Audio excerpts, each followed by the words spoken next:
मुझे लगता है भारत सबसे ज्यादा खूबसूरत देश है और यही ऑब्जेक्टिव है कि ग्लोबल मैप पर भारत नंबर 1 पर हो। फिलहाल कंफ्यूज्ड हूं, लक्षद्वीप जाऊं या द्वारका? द्वारका आपको काफी नीचे जाना पड़ेगा। जहां जाते हो कम से कम एक रात रुकिए। टोटल जो आपका बजट है, टूर ट्रैवल का टोटल बजट है, कम से कम 5% 10% लोकल कुछ न कुछ चीज खरीदिए। हमारे देश के टूरिज्म पोटेंशियल को सामने लाने वाले बेस्ट ट्रैवल क्रिएटर अवार्ड के विनर हैं Kamiya Jaani, the founder of Curly Tales. हमारे देश के कई ऐसे पहलुओं को सामने रखा है जो अभी तक अनएक्सप्लोर्ड रहे हैं। So the beauty of India has been showcased by her in her videos. That's Kamiya Jani. बहुत बहुत बधाई। Thank you so much. Thank you. Thank you. Kamiya ji बताइए। मुझे घूमने का बहुत शौक है और मुझे लगता है कि जब हम ऑफिस से थके आ रहे आते हैं या वीक भर पूरा काम करते हैं, वीकेंड में हमें एंजॉय करना चाहिए। जो इतनी ब्यूटीफुल नेचुरल ब्यूटी हिंदुस्तान में है वो एंजॉय करनी चाहिए। और मुझे लगता है भारत सबसे ज्यादा खूबसूरत देश है और यही ऑब्जेक्टिव है कि ग्लोबल मैप पर भारत नंबर 1 पर हो बस। और फिलहाल कंफ्यूज्ड हूं, लक्षद्वीप जाऊं या द्वारका?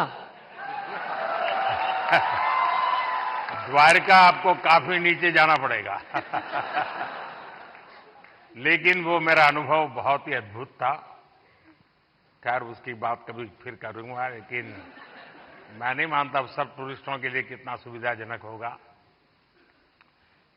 लेकिन अब जैसे मैं आदि कैलाश गया था। आदि कैलाश हमारा काफी ऊंचे टॉप पर है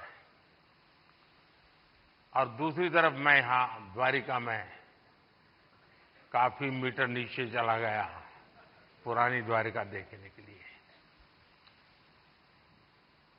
आप ये जब भारत की इन धरोहर का परिचय करवाती हो तो मैं एक विषय, 2 विषय लेकर इन दिनों चल रहा हूं। उसमें आप जो क्रिएटर्स होते हैं मदद कर सकते हैं।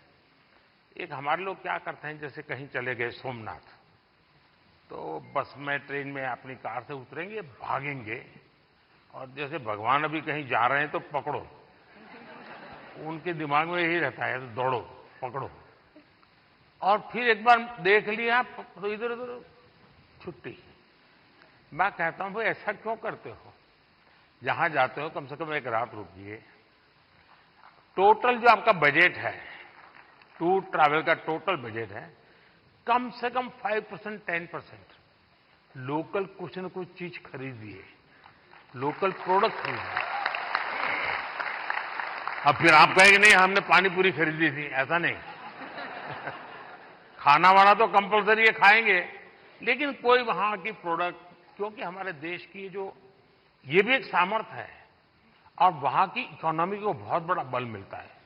अब जैसे मान लीजिए आप बद्रीनाथ गए और वहीं से थोड़ा एक 5 किलोमीटर दूर मणा गांव गए और मणा गांव से हैंडीक्राफ्ट खरीदा, तो हिंदुस्तान का वो पहला गांव, उसके बाद चाइना आ जाता है, वो पहला गांव, वहां के कुछ चीजें खरीद करके अपने गांव ले जाओगे, देश की एकता को हमेशा हमेशा बनाए रखने में काम आएगा। तो कभी आप ऐसे विषयों को भी अगर प्रमोट कर सकते हैं तो बहुत अच्छा होगा। बिल्कुल। बहुत सारे मंदिर कवर किए हैं मैंने अपने वीडियोस में और आपका बहुत बड़ा थैंक यू, क्योंकि अब सारे ही मंदिरों को बहुत ही नया रूप मिल चुका है। So thank you for that. Thank you.